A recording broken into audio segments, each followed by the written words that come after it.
en sacrificio a Dios, ¿cómo podría él hacer esto? Leamos el versículo 19. Pensando que Dios es poderoso para levantar aún de entre los muertos, de donde en sentido figurado también le volvió a recibir.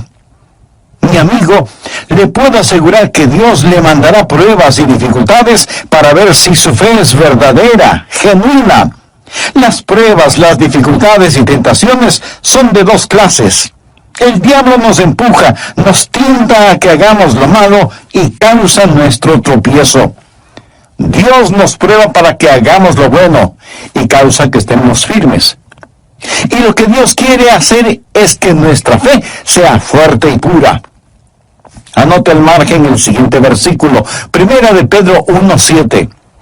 Para que sometida a prueba vuestra fe, mucho más preciosa que el oro, el cual, aunque perecedero se prueba con fuego, sea hallada en alabanza, gloria y honra cuando sea manifestado Jesucristo. Cuando el Señor venga, no me gustaría tener una fe pura, como oro refinado. Entonces Dios va a tener que poner su fe en el fuego. Algunos de ustedes seguramente tienen su fe en el fuego ahora mismo. Están sufriendo pruebas, vicisitudes. Dios no intenta hacerle daño. Dios quiere que usted entienda si tiene o no una fe genuina. Ahora las tentaciones de Satanás están bien estandarizadas, pero las pruebas que vienen de Dios, esas son hechas a la medida. Dios sabe dónde está usted, conoce sus circunstancias y Dios puede ponerle a prueba. Lo que estamos viendo en el Nuevo Testamento es un comentario de una historia en el Antiguo Testamento. Para entender lo que dice Hebreos 11, hay que ir al Antiguo Testamento. Así que vamos al libro de Génesis, capítulo 22. Veamos lo que sucedió cuando la Biblia dice que Dios puso a prueba a Abraham. Génesis 22, empezando en el versículo 1. Aconteció después de estas cosas que probó Dios a Abraham y le dijo: Abraham. Y él respondió: heme aquí. Y dijo: toma ahora tu hijo, tu único Isaac, a quien amas. De paso le diré que esta es la primera vez que la palabra amor aparece en la Biblia. Y vete a tierra de Moria, y ofrécelo allí en holocausto sobre uno de los montes que yo te diré. ¿Puede imaginarse esto? Dios le dijo a Abraham: toma a tu hijo y ofrécelo como un sacrificio. Sigamos leyendo, versículo 3. Y Abraham se levantó muy de mañana y enalbardó su asno, y tomó consigo 2 siervos suyos, y a Isaac su hijo, y cortó leña para el holocausto, y se levantó, y fue al lugar que Dios le dijo. Al tercer día alzó Abraham sus ojos, y vio el lugar de lejos. Entonces dijo Abraham a sus siervos: esperad aquí con el asno, y yo y el muchacho iremos hasta allí y adoraremos. Ahora note la siguiente frase: y volveremos a vosotros. Dios le dijo a Abraham que sacrifique a Isaac. Y Abraham le dice a sus siervos: esperen aquí. Mi hijo y yo vamos a ir a adorar a Dios y luego volveremos. Y esa palabra volveremos quiere decir que él tenía la seguridad de que él e Isaac regresarían juntos. Sigamos leyendo en Génesis 22 desde el versículo 6. Y tomó Abraham la leña del holocausto y la puso sobre su hijo Isaac. Y él tomó en su mano el fuego y el cuchillo, y fueron ambos juntos. Entonces habló Isaac a Abraham su padre y dijo: Padre mío. Y él respondió: heme aquí, mi hijo. Y él dijo: he aquí el fuego y la leña, mas ¿dónde está el cordero para el holocausto? Y respondió Abraham: Dios se proveerá de cordero para el holocausto, hijo mío. E iban juntos. Y cuando llegaron al lugar que Dios le había dicho, edificó allí Abraham un altar, y compuso la leña, y ató a Isaac su hijo, y lo puso en el altar sobre la leña. Y extendió Abraham su mano, y tomó el cuchillo para degollar a su hijo. Entonces el ángel de Jehová le dio voces desde el cielo, y dijo: Abraham, Abraham. Y él respondió: heme aquí. Y dijo: no extiendas tu mano sobre el muchacho ni le hagas nada, porque ya conozco que temes a Dios, por cuanto no me rehusaste tu hijo, tu único. Entonces alzó Abraham sus ojos y miró, y he aquí a sus espaldas un carnero trabado en un zarzal por sus cuernos. Y fue Abraham y tomó el carnero y lo ofreció en holocausto en lugar de su hijo. Y llamó a Abraham el nombre de aquel lugar, Jehová proveerá. Por tanto se dice hoy, en el monte de Jehová será provisto. Amigo, esta es una historia increíble. Dios nunca antes había ordenado ningún sacrificio humano, y ahora le ordena a Abraham que tome al hijo de la promesa, su amado hijo, y que lo sacrifique. Ahora, los teólogos liberales tratan de explicar este evento negándole realidad. Pero usted no puede decir que cree en la infalible palabra de Dios y negar que esto haya sucedido. Otros que dudan de la soberanía de Dios dicen que Dios no pudo haber hecho esto. Pero escúcheme con atención. Dios es un Dios soberano y Él puede hacer lo que se le antoje. Amén. Él no tiene que pedir permiso ni a usted ni a mí para hacer lo que quiera hacer. La orden fue dada. Toma ahora tu hijo. Recuerde que este hijo, Isaac, tuvo un nacimiento milagroso. Es el hijo de la promesa. Es el hijo amado. Y la Biblia dice que Abraham, sin ningún titubeo, se dirigió hacia el monte Moria. Y Abraham se levantó muy de mañana. Él comenzó a hacer sin ninguna vacilación exactamente lo que Dios le había dicho que haga. Usemos nuestra imaginación. Se puede imaginar a Abraham e Isaac la noche anterior sentados frente al fuego.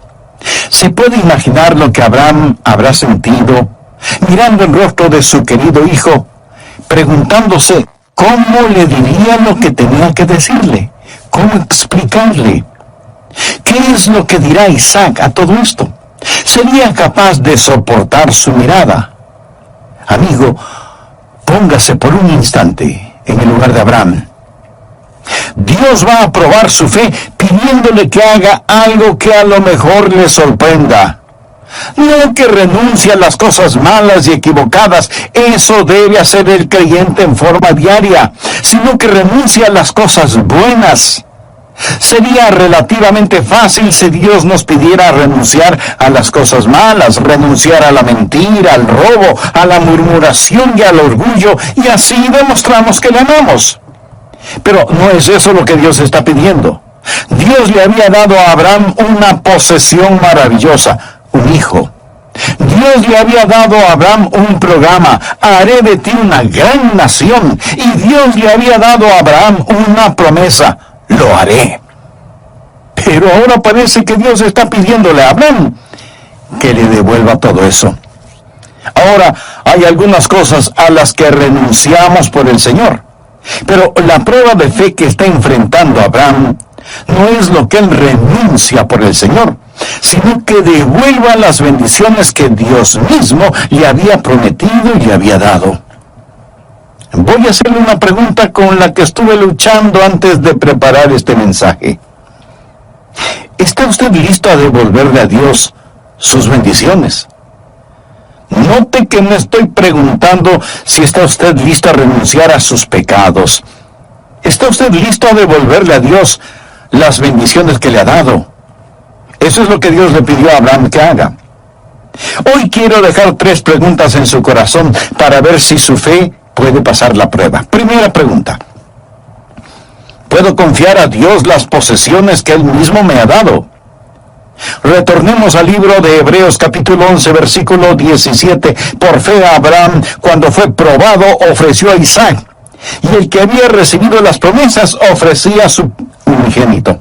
Ahora, la prueba era sobre el regalo que Dios le dio a Abraham. ¿Por qué esa prueba? Podría haber sido que Abraham estaba amando más a Isaac de lo que amaba a Dios. ¿Sería acaso que estaba amando más al regalo que al dador del regalo? Podría haber sido que Dios ahora ocupaba el segundo lugar. Los ángeles dijeron que la prueba era para saber si eso era verdad o no. Amigo, déjeme decirle algo acerca de Dios. Dios nunca, escúcheme bien, Dios nunca aceptará el segundo lugar en su vida detrás de alguien más o de algo más. Muchos de nosotros queremos darle a Dios un lugar en nuestras vidas. Y quiero decir muy enfáticamente que Dios no quiere un lugar en su vida. Y usted dice, entonces le daré la prominencia en mi vida. Amigo, Dios no quiere prominencia en su vida. Dios desea, se merece y demanda preeminencia en su vida. Él jamás será un Dios a medio tiempo compartiendo el trono con alguien más. Y si bien es cierto que muchos de nosotros queremos tener a Dios en nuestras vidas, ¿cuántos de nosotros decimos, Señor, te amo en forma suprema? Debemos tener cuidado de que nuestras bendiciones no se tornen maldiciones. Anote al margen el siguiente versículo, Malaquías 2:2. Si no oyereis, y si no decidís de corazón dar gloria a mi nombre, ha dicho Jehová de los ejércitos, enviaré maldición sobre vosotros. Ahora ponga mucha atención a lo que sigue. Y aún las he maldecido porque no os habéis decidido de corazón. ¿Se da cuenta? Maldeciré tus bendiciones. Las bendiciones pueden tornarse maldiciones porque, como lo dice el Señor, no os habéis decidido de corazón. Me permite decirle qué hay de malo en la actualidad en nuestra nación bendecida por Dios. Dios ha empezado a maldecir nuestras bendiciones. Nosotros hemos sido bendecidos como ninguna otra nación sobre la faz de la tierra y sin embargo estamos escupiendo en la cara de Dios. Más vilezas, más inmoralidad, más asesinatos de los que no nacen, más desprecio por Dios, más arrogancia caminando sobre la tierra. Hemos puesto a Dios a un lado y nos hemos concentrado en vanagloriarnos con nuestras bendiciones. Mi país ha sido sumamente bendecido, pero temo que Dios comenzará a cambiar nuestras bendiciones en maldiciones a menos que retornemos hacia el todopoderoso Dios. ¿Eso no le asusta a usted? Pues a mí sí. Dios no aceptará el segundo lugar detrás de alguien o de algo. Abraham no hizo nada de malo al amar a su hijo. Yo amo a mis hijos con todo mi corazón. De hecho, nadie puede amar a sus hijos verdaderamente hasta que aprenda a amar a Dios como se debe. Dios no le preguntó a Abraham si es que amaba a su hijo. Él sabía que Abraham amaba a su hijo. Lo que Dios quería saber es si es que Abraham le amaba a él más que a su hijo. Después de la resurrección, Jesús le preguntó a Simón Pedro, Simón, hijo de Jonás, ¿me amas más que estos? Algunas personas piensan que Jesús quiso decir, me amas más de lo que los otros discípulos me aman. Yo no creo que es así. Pienso que Jesús está allí, parado en la playa, hablando con Simón, y le pregunta, Simón, ¿me amas más que tus hermanos? ¿Me amas más de lo que amas la pesca, y el barco, y las redes, y esta forma de vida? ¿Me amas más que a todas estas cosas? Porque te digo, Simón, hijo de Jonás, que yo no aceptaré el segundo lugar en tu vida. La prueba de la fe no es primordialmente entre el odio y el amor, sino entre dos amores, aquello que amamos mucho y aquellos que amamos en forma suprema. Esta es la pregunta que me hice a mí mismo antes de poder predicar este mensaje. Adrián, ¿tienes en tu corazón algún amor que es más grande que tu amor por Jesús? Mi amigo, le desafío a que se haga usted la misma pregunta. Ahora, si en su corazón o en su vida usted considera que hay un amor que es más grande que el amor que tiene por Dios, el mensaje de Dios para usted de este pasaje de las Escrituras es, levántate y deposita tu amor en el altar y ofrécelo como sacrificio. Eso es lo que Dios le está diciendo en este momento. Y usted tiene que preguntarse qué podrá hacer. De tiempo en tiempo, yo me hago la misma pregunta. Cuando pienso que a lo mejor mi corazón se está enfriando hacia Dios, o cuando me estoy volviendo descuidado, o superficial, o muy profesional en mi ministerio, busco estar a solas y no hago una lista de mis pecados. Esos son relativamente fáciles de enfrentarlos, pero hago una lista de mis bendiciones, mi vida, mi familia, mi salud, mi amada esposa, mis hijos, mis preciosos nietos, mi conocimiento de la palabra de Dios, mi habilidad para predicar la palabra, el regalo de ser pastor de esta iglesia bautista Bellevue, la casa, la ropa, cualquier plan de retiro y todo esto lo deposito ante Él. Con manos abiertas, Señor, todo es tuyo. Amigo, no es cosa fácil el hacerlo, pero usted sabe cuando lo hace solo de labios para afuera, y usted sabe cuando lo dice y lo hace con convicción. Antes de terminar la primera parte de este mensaje, permítame hacerle una pregunta muy personal. Como creyentes, como hijos e hijas de Dios, sabemos que todo lo que tenemos es con lo que Dios nos ha bendecido. Pero ¿hay alguna cosa específica o especial que Él le ha dado y que usted no se la devolvería si Dios se la pidiera? ¿Hay algo que usted no entregaría voluntariamente a Dios si Él se lo solicitara? Usted podrá decir, Dios, tú mismo me diste esto, ¿por qué me pides que te lo devuelva? Amigo, ese no es asunto suyo. Dios tiene sus propias razones y de ninguna manera está obligado a darnos explicaciones. ¿Hay alguna cosa en su vida que usted no entregaría voluntariamente a Dios si es que Él se lo pidiera? Escúcheme, cualquier cosa que Dios le haya dado, usted puede confiársela. Y cualquier cosa que no le haya dado, aunque usted se lo haya pedido, es porque no la necesita. Sí, Dios le dio a Abraham un hijo y luego le pidió que lo llevara al monte Moria y que allí sobre el altar lo sacrifique. La prueba de la fe. Amigo, ¿cómo está poniendo Dios a prueba su fe? O tal vez, más bien debo preguntar, ¿tiene usted fe en Dios? ¿Cree usted en Dios? ¿Entiende el simbolismo del carnero enredado entre las zarzas como una prefigura del sacrificio de Cristo en el Calvario? Por fe, ha invitado a Jesús a su corazón, lo ha recibido como su Señor y Salvador. Bien puede hacerlo ahora mismo si repite conmigo la siguiente oración. Querido Dios, vengo a depositar mi fe en ti. Ahora entiendo que todo cuanto tengo tú me lo has dado y te pertenece.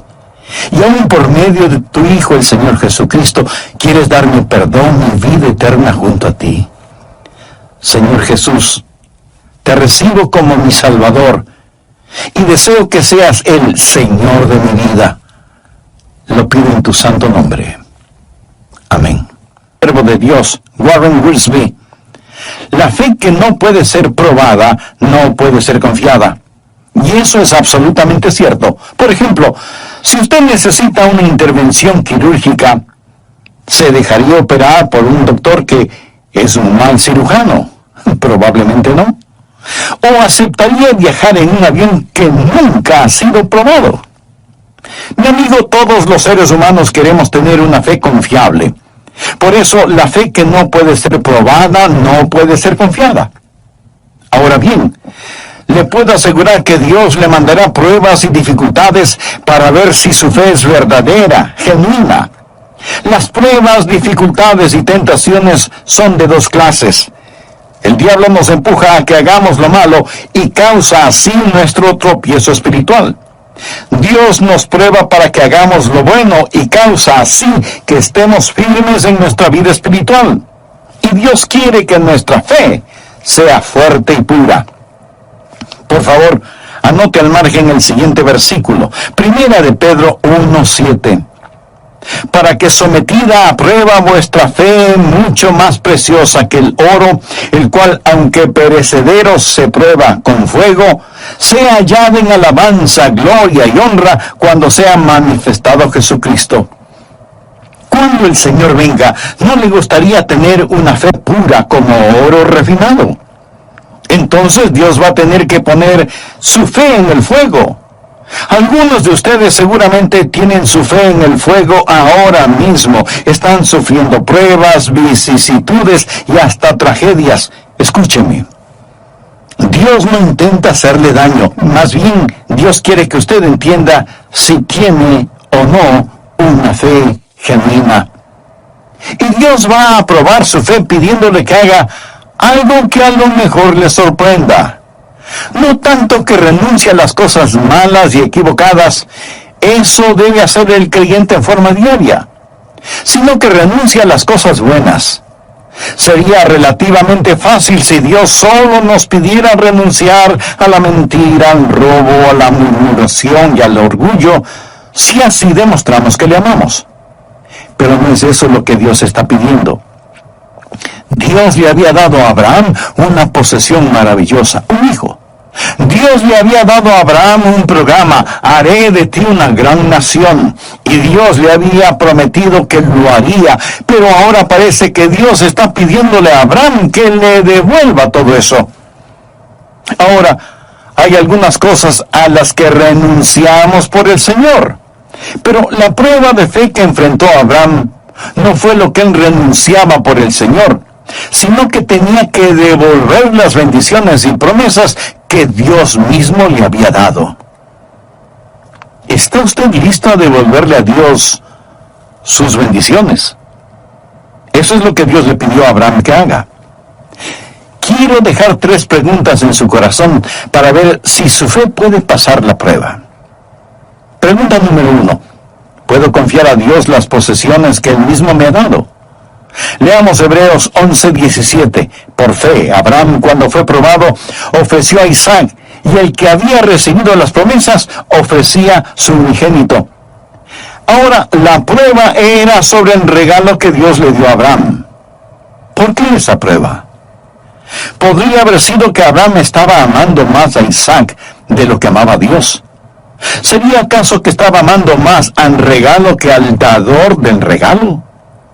Podría haber sido que Dios ahora ocupaba un segundo lugar. Amigo, déjeme decirle algo acerca de Dios. Él nunca, escúcheme bien, nunca aceptará el segundo lugar en su vida detrás de alguien más o de algo más. Abraham no hizo nada de malo amando a su hijo. Yo amo a mis hijos con todo mi corazón. De hecho, nadie puede amar a sus hijos verdaderamente hasta que aprenda a amar a Dios como se debe. Y Dios no le preguntó a Abraham si es que amaba a su hijo. Él sabía que Abraham amaba a su hijo. Lo que Dios quería saber es si es que Abraham le amaba a él más que a su hijo. Ahora escúcheme. No es que Dios no sabía que Abraham le amaba, pero la prueba sirvió más bien para que Abraham mismo descubriera cuánto amaba a Dios. La prueba sirvió para consolidar y reafirmar su fe.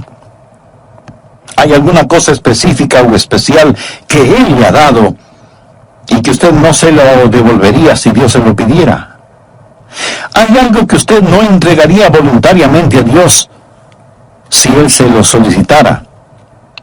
Dios le dio un hijo a Abraham y luego le pidió que lo llevara al monte Moria y que allí sobre el altar lo sacrifique. La prueba de la fe. La pregunta número 2 es, ¿puedo confiar en Dios con el propósito que Él tiene para mí? Hemos hablado de las posesiones que Él nos ha dado. ¿Qué acerca del propósito que Él tiene para nosotros? Leamos nuevamente Hebreos 11, versículos 17 y 18. Por fe, Abraham, cuando fue probado, ofreció a Isaac. Esa era su posesión. Y el que había recibido las promesas, ofrecía su primogénito, habiéndosele dicho, en Isaac te será llamada descendencia. Veamos el plan y el propósito. Dios le dio a Abraham un propósito y Abraham dijo, está bien, ya sé lo que va a suceder. Voy a tener un hijo, y este hijo tendrá hijos, y estos hijos tendrán hijos, así que voy a tener una enorme descendencia, gente de fe. De pronto Dios le dice, quiero que sacrifiques a tu hijo. Eso no tiene ningún sentido. Ningún sentido. Amigo, fe no es primordialmente creer en Dios a pesar de la evidencia. Es el obedecer a Dios a pesar de las consecuencias. ¿Me permite repetir esto? Fe es el obedecer a Dios a pesar de las consecuencias. Sin saber por qué. Sin tener que saber por qué. La obediencia es la gran prueba de nuestra confianza y de nuestra fe. Cuando sabemos que tenemos una palabra de Dios, no la pasamos por el tamiz de nuestro entendimiento, simplemente obedecemos. Hay una sola alternativa frente a la obediencia: la desobediencia. Por lo tanto, debemos obedecer a Dios. Pero déjeme decirle qué clase de obediencia debe ser. Debe ser una obediencia informada. No vaya por allí a hacer alguna clase de sacrificio para demostrarle a Dios cuánto le ama. Sería un terrible error. Esté en armonía con Dios, sintonizado con Dios, escuchando a Dios. Abraham escuchó a Dios. Muchos cristianos se esfuerzan en hacer cosas para Dios que Dios no quiere que las hagan. Y Dios no ha prometido el bendecir actividades que Él no ha ordenado. Debemos escuchar a Dios para poder obedecerle. Debe ser una obediencia informada. Segundo, debe ser una obediencia intencional. Usted dice, bueno, no he sido informado. ¿Puedo hacerle una pregunta? ¿Está usted escuchando? Se reporta a Dios para servicio. La verdadera obediencia no es meramente la ausencia de realizar lo equivocado. Es el activamente buscar la voluntad de Dios para su vida. La ignorancia de la voluntad de Dios no es excusa si es que usted no tiene una obediencia intencional, informada, intencional e inmediata. Dios le dio una orden a Abraham, y en Génesis 22:3 leemos: y Abraham se levantó muy de mañana. Nada de esperar, nada de demoras. Tan pronto como le fue posible, él empezó a hacer exactamente lo que Dios le había ordenado. Nuestra alma debe ser rápida en responder a Dios. Nuestros pies deben ir jubilosos a donde Él nos mande. El aplazar nuestra responsabilidad es una forma de desobediencia. Dios le ha ordenado el decir algo, dar algo, hacer algo, y usted está esperando quién sabe qué, o aplazando lo que debe hacer. No espere. La verdadera obediencia es inmediata. Nosotros no tenemos que razonar por qué, no tenemos que argumentar. Debemos hacer o morir. Alguna vez la prueba vendrá. Y si usted no obedece de inmediato, puede verse en serios problemas. Permítame relatarle algo. Cuando estaba en el colegio, pastoreaba una pequeña iglesia. 40 o 50 personas, era una muy buena asistencia al servicio dominical. Yo amaba a esos hermanos y ellos me amaban también.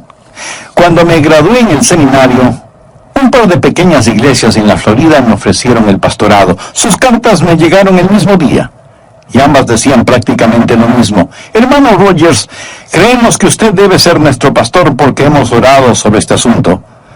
Bueno, una de las cartas debía estar equivocada. Personalmente creía que ambas estaban equivocadas.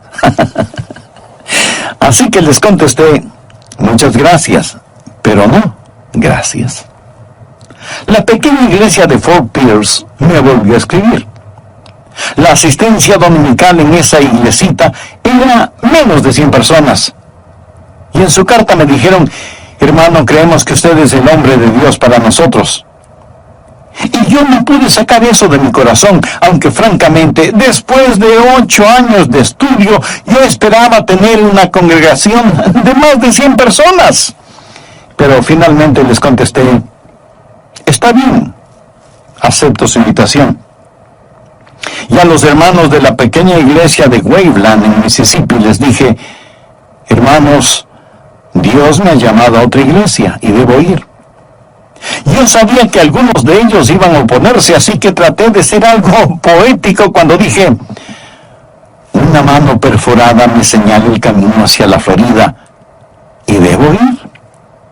Y pensé, ¿quién puede oponerse a una mano perforada? Y esa fue la retórica que utilicé esa mañana. Pero yo no le había dicho a la iglesia de Fort Pierce cuándo iría. Sin embargo, ya tenía su oferta. Después del culto dominical, fui a casa y antes de comer recibí una llamada telefónica de uno de los miembros del comité de púlpito de la primera iglesia bautista de una de las grandes ciudades de la Florida. Me dijo: hemos oído acerca de usted y queremos que venga para que sea nuestro pastor. Me habló del personal de la iglesia, del presupuesto, de los beneficios que yo tendría. Pero yo le había ofrecido ir a la pequeña iglesia de Fort Pierce. Le digo, si Dios lo hubiera escrito en grandes letras sobre la pared de la iglesia, no hubiera sido tan obvio. Dios me estaba diciendo: Adrián, esta es una prueba. No la eches a perder. Así que le dije al hombre que me llamó: hermano, yo voy a servir en tal y tal iglesia. Dios me ha llamado a ese lugar y debo ir. Y colgué el teléfono. No lo cuento esto para darme yo mismo una palmadita en la espalda, sino para testificar delante de Dios: cuando esas pruebas lleguen, es mejor obedecer a Dios inmediatamente. Si no, usted puede verse en serios problemas. Y quiero decirle que uno de los tiempos más felices de mi vida fue en esa preciosa pequeña iglesia en la Florida, a donde Dios me envió. La obediencia a Dios debe ser una obediencia informada, debe ser una obediencia intencional, debe ser una obediencia inmediata y debe ser además una obediencia apasionada. Sin renuencias, sin vacilaciones, sin malas caras, sin ociosidad. Necesitamos servir a Jesús en esta época en que vivimos con un amor apasionado y consumidor. Estoy seguro que para Abraham fue una verdadera lucha interna, pero gracias a Dios pasó la prueba. Pregunta número 3. ¿Puedo confiar en Dios no solo con las posesiones y el programa que Él me ha dado, pero puedo confiar en las promesas que Él me ha hecho? Recuerda lo que dice Hebreos 11, la porción que estamos estudiando. Por fe Abraham, cuando fue probado, ofreció a Isaac, y el que había recibido las promesas ofrecía a su primogénito. Esta es la antítesis de la promesa que dice que en ese hijo sería bendecido. Habiéndose dicho: en Isaac te será llamada descendencia. ¿Cómo reconciliar esta aparente contradicción? Ponga atención al siguiente versículo. Pensando que Dios es poderoso para levantar aún de entre los muertos, de donde en sentido figurado también le volvió a recibir.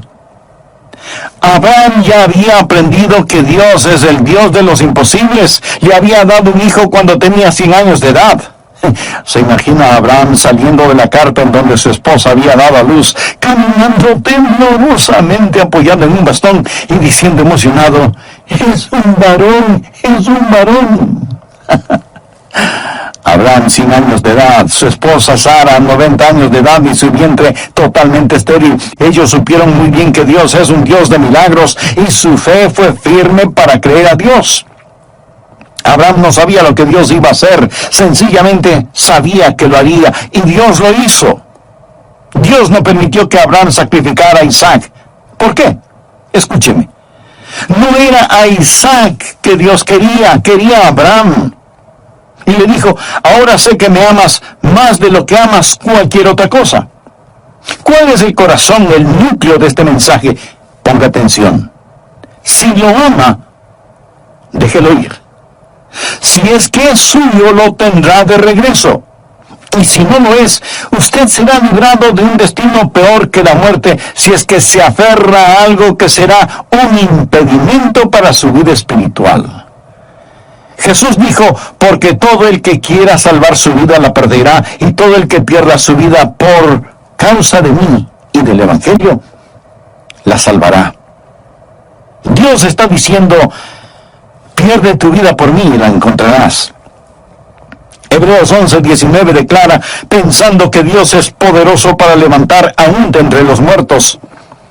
Aquí la palabra pensando literalmente significa considerando, conlleva la idea de cálculo. Es la palabra griega de donde tenemos las palabras logística y lógico. Abraham está considerando la situación y dice, Señor, tú me diste este hijo, te lo puedo confiar.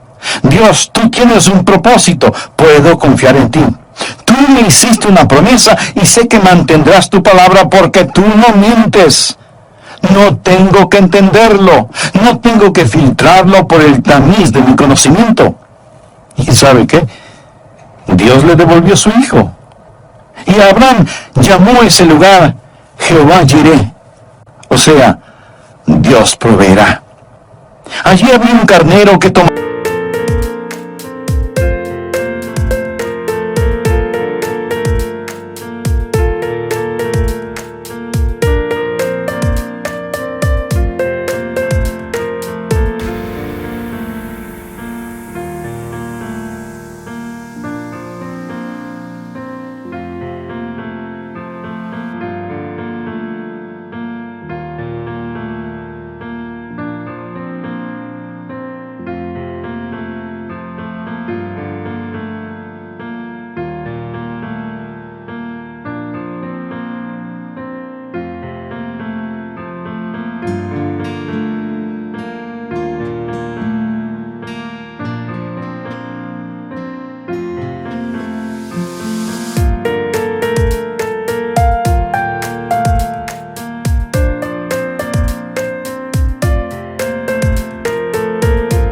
El lugar de Isaac no estuvo ni antes ni después de ser necesario, porque Dios siempre está a tiempo. ¿Cuál es la pregunta que me hice a mí mismo al preparar y predicar este mensaje? Me pregunté, Adrián, ¿hay alguna cosa buena y especial que tú no estarías dispuesto a entregarla? De paso le diré que no estoy hablando de cosas negativas, estoy hablando de bendiciones. Podría ser sus finanzas, su salud, sus hijos o nietos. ¿Hay alguna obediencia que usted no está dispuesto a cumplir, aunque sabe que eso es contradictorio a lo que usted piensa es la voluntad de Dios para su vida? ¿Hay alguna promesa que no puede confiar a Dios, aunque eso no tenga ningún sentido? Recuerden, no vivimos de explicaciones, vivimos de promesas. Seguramente no le gustó este mensaje. A mí tampoco. ¿Sabe por qué? Porque no nos gusta esta clase de pruebas. Pero la fe que no puede ser probada no puede ser confiada. Dios quiere que usted sea fuerte en la fe, pero sin fe es imposible agradar a Dios. Que la Biblia dice acerca de Abraham. Abraham, vuestro padre, se gozó de que había de ver mi día y lo vio y se gozó. Él vio la venida del Mesías. Y el Mesías en el cual Abraham confió es el mismo que deseo que usted confíe. Es el único que puede salvarle. Le prometo con la autoridad de la palabra de Dios que Él le perdonará sus pecados, entrará en su corazón y su vida y los inundará con su paz, su presencia y poder en forma sobrenatural. Y cuando usted muera o Él regrese otra vez, lo llevará a su hogar en el cielo. Ahora pudiera ser que usted ya es una persona religiosa, moral. Tal vez es miembro de alguna iglesia y ha sido bautizado, pero usted en realidad no está seguro de su salvación. Nunca ha tenido la absoluta certeza de que si muere este momento, irá al cielo. Bueno, este es el instante de tener esa seguridad. Le invito a que ore conmigo de la siguiente manera, en forma silenciosa, pero ferviente. Querido Dios, soy un pecador. Estoy perdido. Necesito salvación. Necesito perdón. Señor Jesús, tú moriste para salvarme y prometiste que me salvarías si confiaba en ti. Confío en ti. Por fe te recibo en mi vida.